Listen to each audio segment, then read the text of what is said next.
guys, it's E from Silver-Haired Gaming, and here with another episode of Galactic Quest. And today, first I'm going to show you how the digital miner did, and it's all done now. You can see it's not lit up anymore, and yeah, it's finished. So I can stop this. So it's idle now. It's mined everything that it could mine. And it's all done. And what I did is I made a simple system here. I'm not going to use this stuff, so I really don't know what I'm going to do with it quite yet. But set up conduits and sorting it into each individual chest, and I labeled as to what I was going to put in there.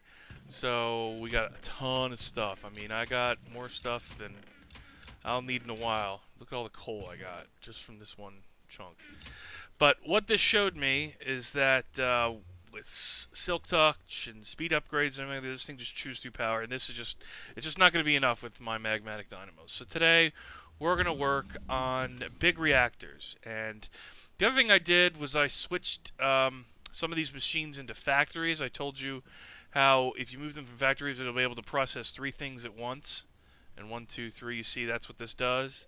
So I made the final 3 things to be able to process 3 things at once, and what it does is that it makes it run a lot smoother.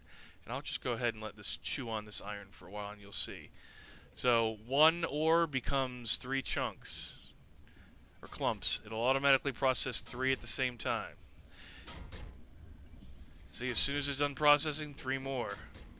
And I fiddled around with speed and energy upgrades, so hopefully this is running as efficient as possible, and we shouldn't see a whole lot of backup. You see, it's as soon as it's done processing this dust, boom, another 3 pops right in. So this is about as efficient as I can get. I could try to make it faster by making more and making this into a factory, but then I'd have to upgrade these factories to increase their processes. So for now, I'm going to stick with this. This is about as happy as I could be. I've already got 12 ingots. Boom, right off the bat. And let's see. So, to start with big reactors, there's a couple things you need. There's yellorium, of course, which is the yellowite ore, which is processed into yellorium ingots. You need steel and what's called graphite. And all graphite is graphite bars. I made some. It's just smelted coal. You can just take coal or charcoal, re-smelt it, and it becomes graphite bars. So it's pretty easy to do, and I have an abundance of charcoal, so it's not a problem. And the first block I need to make is called a reactor casing. So the reactor casing is yellorite, graphite bars, and steel ingots. So I made some steel as well. And luckily I get 4 for each one of these. So I'm going to make a bunch of these right now to get started. So I'll put the recipe in, like that. And I don't know how many I'm going to be able to make. I think it was the graphite in the middle. Yeah, that sounds right. I'm definitely not going to be able to make 32 with all the steel I have. But let's see. Let's see how many I can make here. We'll start with 48 and see how far that gets me. This should probably be more than enough, but I can always expand it later on. The other thing I'm going to need is some reactor glass, which is just steel casing. Oh, okay, that's right. And you can use hardened glass from thermal expansion or fused quartz. I already made and had a bunch of fused quartz. So I'm going to turn, I don't know. Let's see how far I can get with 18 of these. Okay, I'll show you how to set up. Now the other thing you need is fuel rods. Steel, graphite on top. Okay, so let's see, fuel, how many am I going to make? If I make a 7x7, I'll do 9. So I'll need 9 of these. Let's see, I'm going to run out of steel soon, I think. That's going to be my biggest problem. 2, 3, 4, 5, 6, 7, 8, 9. Nope, 9. And it's graphite on top and bottom. And alright, so right now I can make 6. I need to process more steel. So all this iron I'm processing, I'm going to turn into steel as soon as I can. Now I compressed some.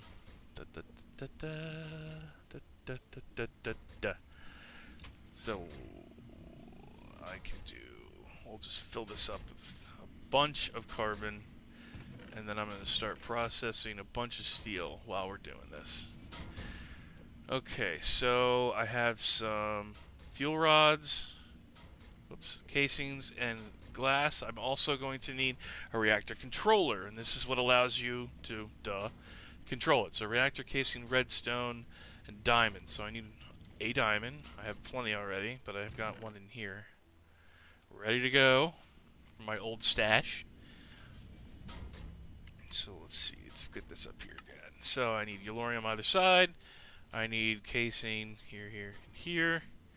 Redstone, and a diamond. So I have a reactor controller. Also need a reactor control rod. And what that does, goes on top of the reactor fuel rod, and it's what controls. Well, I'll show you when it's all put together. This is a multi-block structure like the smeltery. So unless you have all the components that are required, you won't be able to run it. So I may make a really simple one right now, and then I'm going to upgrade it later, since it looks like I don't have nearly as much stuff ready to go as I thought I did. I think this was graphite. Whoops, no. Yellorium goes there. It's right there in front of you. Reactor control rod. Okay, now the other thing you're going to need is called a reactor power tap, because you want to get the power out of the machine, and that's how you do it. So, okay, that's pretty simple. So, reactor casing, and redstone around it. I have a power tap. Now the other thing I'm going to need is a reactor access port. The reason I need that is that's what allows you to add fuel to the machine. So it's a must-have. So I need a piston, a chest. Okay. Do I have any wood up here? I do. Okay. Wood. I also need, do I have any stone? I do. So I'll make one piston.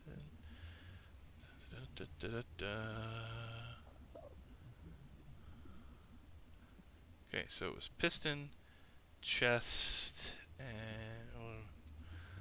I'll just put it up here. Okay, casing in the corners. Okay, and this would be the bare minimum I would need to make a reactor. So I think I have enough to make. Did you run out of power? Why is it? Oh no, I just ran out of this. We'll put that in there. And look at that. All this iron now processed while we were just messing around with that. So let's start with, I'm going to want to smelt the steel. So let's see if I can make the simplest, and I mean the simplest reactor in the planet. I cleared this out because my final one's going to be a lot bigger than this, but we're going to start with the basics.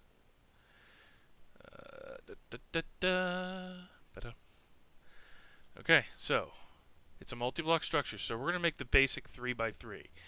This is as small as you can make it. You can't make it any smaller than this. And this isn't even going to have any coolant in it. I'm going to have to use coolant for my larger structure later. Oh, shoot fire. Yep, I don't have enough casing, so I need to make casing. So here's what's going to happen. I'm going to put the controller here. Reactor access here. I need the power tap here. That way I can get power out of it. And the fuel rod will go here in the middle, and that's where the fuel will sit. And then I put the reactor control rod on top.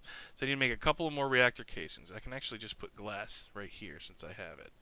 The top and the bottom do have to be all casing, but when you make bigger blocks, that's why I can use the reactor glass, because I can surround it. So I need exactly 1, 2, 3, 4, 5, 6 more reactor casings. So let's see if I have enough stuff to do that. By now, I need to eat. Gotta maintain my food level. So let's see. What did I need for reactor casing? Again, I've already forgot. It's just graphite, steel, and yellorium. Okay, so I should have some more steel now. Oh, in here. Yep, I do. So let's make a couple of these. Okay. Let's start with how much steel I have. So I can make 6. I don't.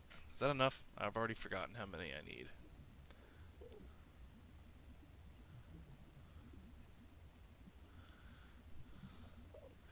Oh, that's right. It multiplies by 4. So I've got enough now.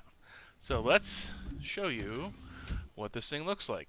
And just like the smeltery, once I have all the components in place that are necessary for it to run, it'll change its texture. Everything will be connected and it'll look like a finished machine. So, oops. So right now, see how the texture changed? And poof, I have a reactor. And this is literally the smallest one you can possibly make.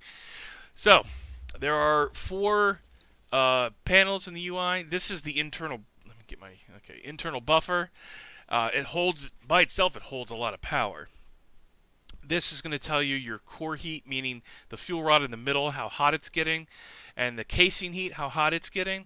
And this is going to tell you my fuel status. So what we're going to do is that we're going to go into here to reactor access port, and I'm going to throw some Yellorium in there. And if we look through our window, you see how, there's liquid in there. It melts it down and puts it inside that core.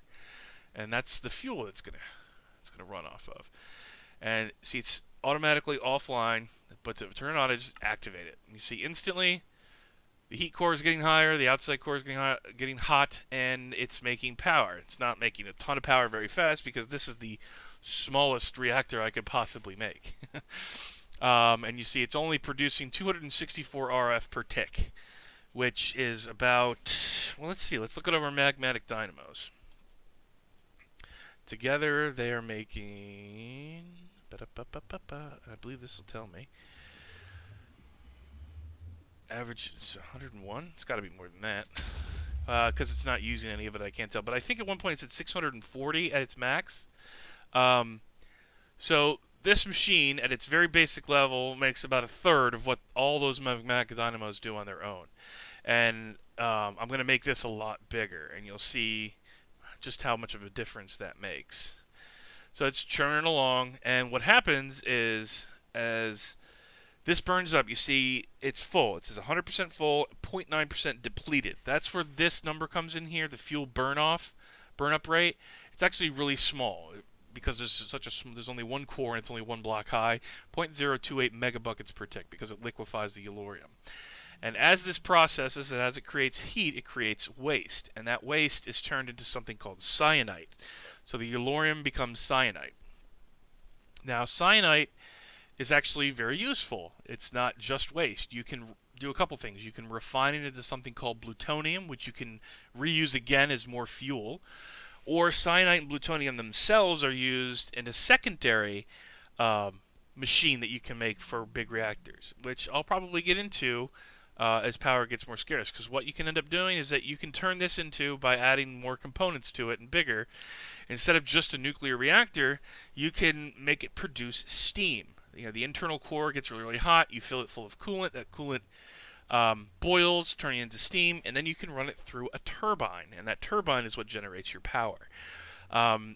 There's so much to this mod. It can get really complicated. You can get really, really, really diverse with it and make it as efficient as possible. What I'm going to end up doing is make a 7x7x7 reactor, so it's going to be considerably bigger than this when I'm done. And I'll show you how I like to set it up to make it as efficient.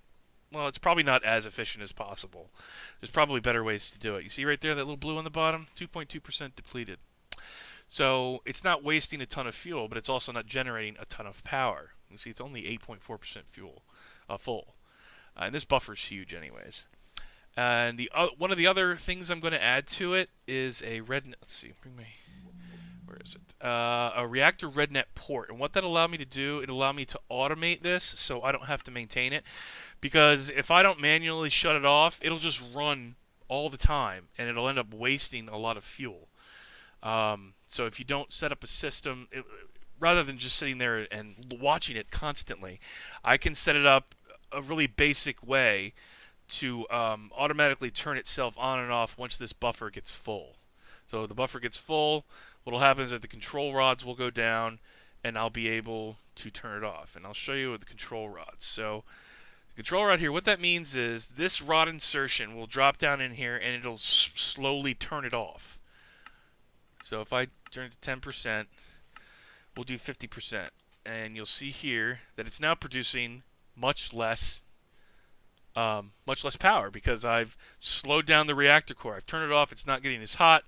it's also using half as much fuel. It's burning a lot less off. So that's how I'm going to end up controlling it. Oops, I don't want it all the way down. But if I put, let's see, if I put it all the way down, you'll see, rather than having to turn it off manually, this basically turns the sheen off. Even though it's technically online, because the control rod's all the way down, it's not doing anything. So it's just kind of sitting idle with a little bit of heat, but it'll never get too hot to be a problem.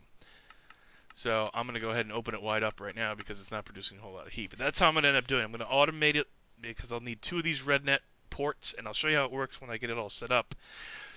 To sense when this buffer gets full, it'll send a pulse to one of the other ports telling it to drop the control rod all the way down to the bottom and turn the machine off. So it'll be online constantly, but it'll only generate heat, therefore generating power, when it doesn't have any power in the buffer. So yeah, that's pretty cool, and that's going to be my, I'll just leave that go because it's going to take forever. And as I continue to process stuff, I'll make a bigger one. You'll see how big it gets next episode. Oh, I have a friend from the Nether who's come to visit. Hello, Mr. Pigman. I kind of wish you could tame these guys or something and make them fight for you. I mean, they're just neutral. I wonder if I unleash them outside, whether he'll attack all the bad guys out there or not. That'd be kind of fun. And for the factories, I'm going to show you how I did those. It's actually not that hard, and I actually already had the components to make these. I should have probably done it a while ago and just didn't. I just made a basic factory, and all you do is take your original machine and you add basic control circuits top and bottom, iron ingots on side to side, and redstone in the corners.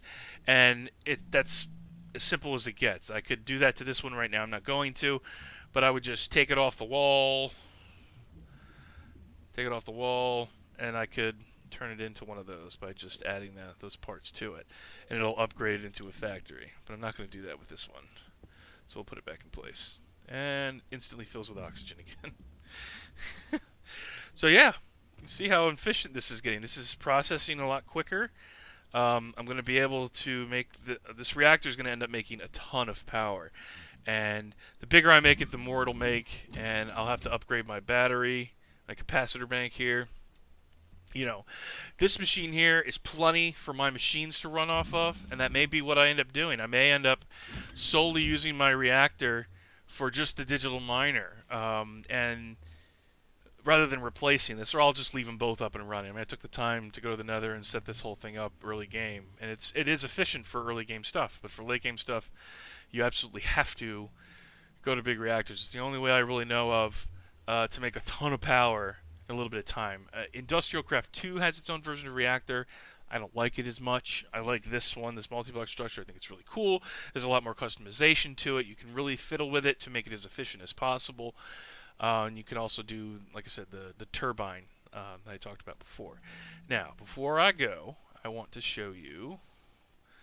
I'm pretty sure. Well, let's first of all, I'm going to go outside and we're going to look to see just how much.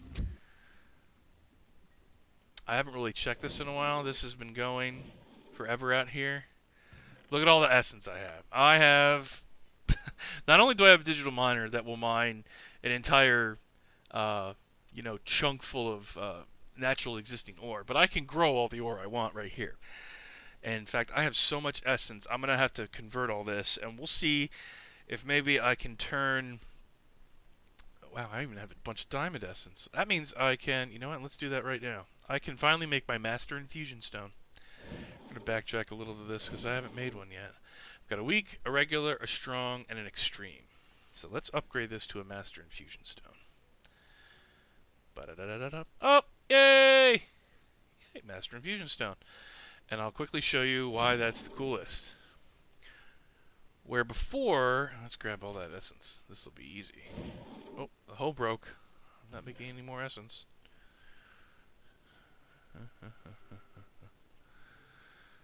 So, see, it tells you when it's not working. That's because there's no hoe in here, so it's not able to function properly. Just like the other one says no seeds, meaning I'm not using all the spaces. So I need to make a hoe really quick so to get that running again. And I noticed it earlier, so I already got the stuff. I wanted to show you how it works. So I just made a hoe. I'll add it to this. Boom. You watch it start harvesting everything. See? Boom! And all that essence is going to start spitting out into here. I don't know if it hasn't already. Yeah, it's all in there probably. So, the Master Infusion Stone, what makes it great is that I don't have to now use the weak stone to turn this into weak essence. I can just use this for it. So it'll instantly turn that. What it'll do is it'll convert any tier essence to the next tier without having to switch out your infusion stones constantly. You can just use this for everything. So instead of having to use a weak and then get the regular out to change this to regular, I can just leave it in here. And I can just instantly convert this to the next tier. And so on and so forth. And we'll just take this all the way up to extreme. So this just becomes a lot more helpful. But you see, I started out with, I don't know, 8 stacks of the regular, and now I've dwindled it down to just a strong essence, to just 12 strong essence. You need a lot of essence to make this system work, and I was doing it all by hand. So I just turned however many stacks into just 3 extreme, which is the highest tier you can get. So I think you earn the right to make this stuff if you have the time to process all of this dust down, and that Master Infusion Stone, which is awesome. So yeah, we are getting there, people. I'm super excited. Oh, I've got all these to make too. I may end up having to put one of these seeds in the empty slot over here, but I haven't decided yet. Also, okay, before we go, I have another thing I want to show you, because I didn't really go through it, but someone asked me how I got these wood planks to look this cool, and the walls look like tiles instead of just plain old cobblestone. And it's a mod called Chisel. Chisel. Well, Chisel 2, actually. At Chisel.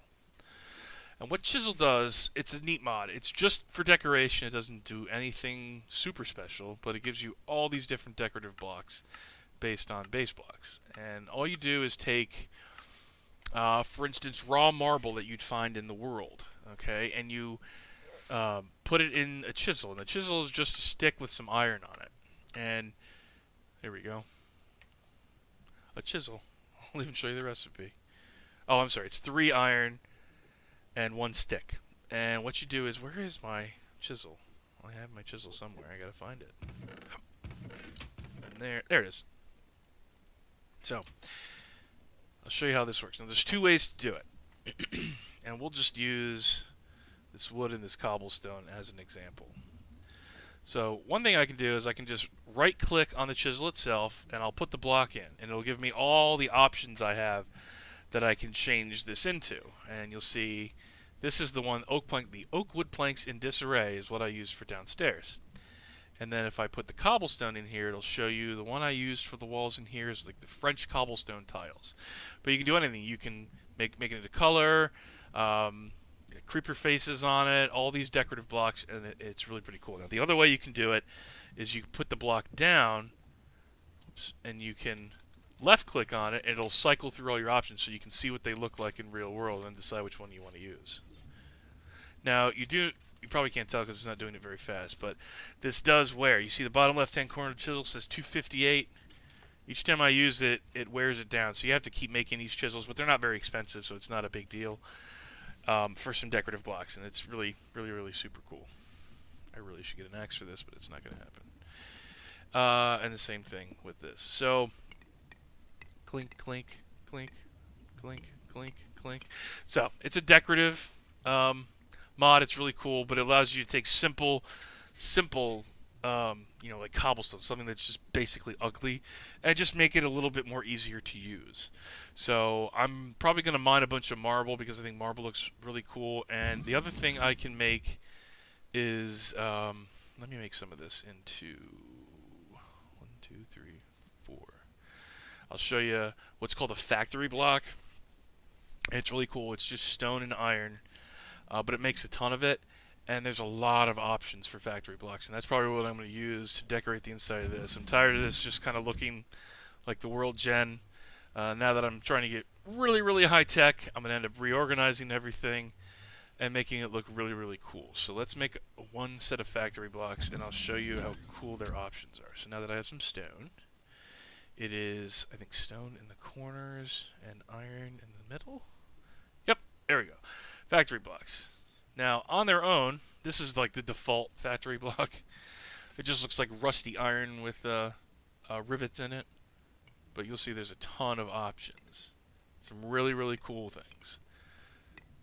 It just seems limitless as to what I can do with them. So you'll see there's a ton of options. So I'm going to use this factory block to make my little quote-unquote factory in the back look really high-tech. And while I'm doing this, I'm going to use probably the marble chisel. I'm going to chisel some marble to make the, the silo where the rocket's going to go, which I'll probably dig deeper back into. I'm just going to dig all this out and make an underground base in a mountain, like an evil lair, having his evil lair in the middle of a volcano, even though this isn't a volcano. But the other thing I can do, now that I have a better jetpack, I can go up a lot faster and a lot higher. So maybe I will fly you over the lake. And I want to show you the mesa, which is a really cool place I found over here. Whee! And you see, this is the fastest and best way to get around. I just turn my jetpack on. I raise up some higher. And here's the mesa. Isn't that so cool? I love that. And there's the lake where I finally found some clay, but I don't need to look for clay anymore because I found it. So at one point, I can bring the digital miner over here and mine out all the riches that are within this mesa, and gather even more resources if I need it. I probably won't have to until I run out, which I don't foresee happening anytime soon.